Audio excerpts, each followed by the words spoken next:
Это двухэтажное здание Дома торжеств в самом центре Сунжи начали возводить в конце прошлого года. Собственник двух земельных участков, на котором и появилась постройка, не стал ждать разрешительных документов и сразу приступил к строительству объекта. В результате факт грубого нарушения административного законодательства, который был установлен в ходе проверки Госстройнадзором Ингушетии. Возведение объекта заморозили, а уведомление о незаконном строительстве направили в администрацию города Сунжа.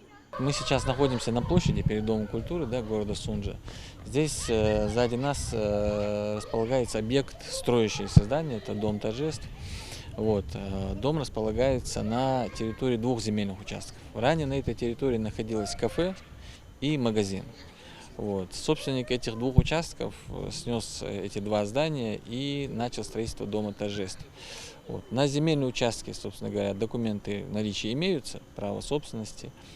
Но отсутствуют документы, разрешительные документы на строительство данного объекта. То есть вам в администрацию обращался с просьбой разрешить? Он обращался за градостроительным планом. Он был получен градостроительный план на строительство на одном земельном участке, на втором нет. Вся проблема заключается в том, что собственник данных двух земельных участков должен был объединить эти земельные участки, получить разрешение на строительство, после этого начать строительство своего объекта. Этого сделано не было.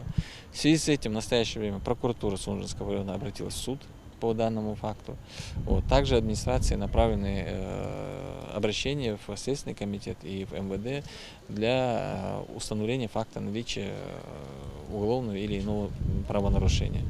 А предыдущие объекты, которые находились на этой территории, были в собственности тоже этого хозяина?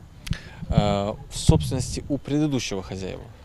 Данный собственник выкупил земельные участки вместе с объектами у предыдущего собственника. В настоящее время в связи с этим строительство приостановлено до вынесения решения судом.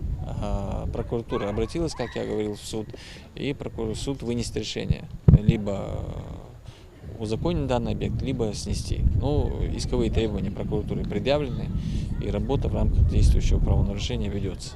После соответствующей проверки собственник земельного участка привлечен к административной ответственности по части 1 статьи 9.5 КоАП России, а иск о снесении незаконной постройки направили в Сунжинский районный суд. А сейчас в результате судебных разбирательств станет известна судьба объекта. По этому объекту вообще отсутствует исходно-разрешительная документация.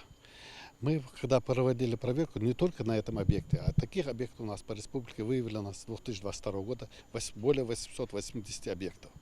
Если конкретно в этом случае, то объект возводился без разрешительной документации.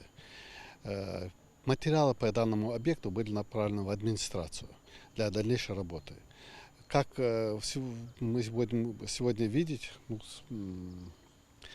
по данному объекту материал находится в суде. В суде будет принято решение о сносе объекта. Работа по выявлению незаконных построек в Ингушетии ведется на регулярной основе. Проводятся плановые проверки.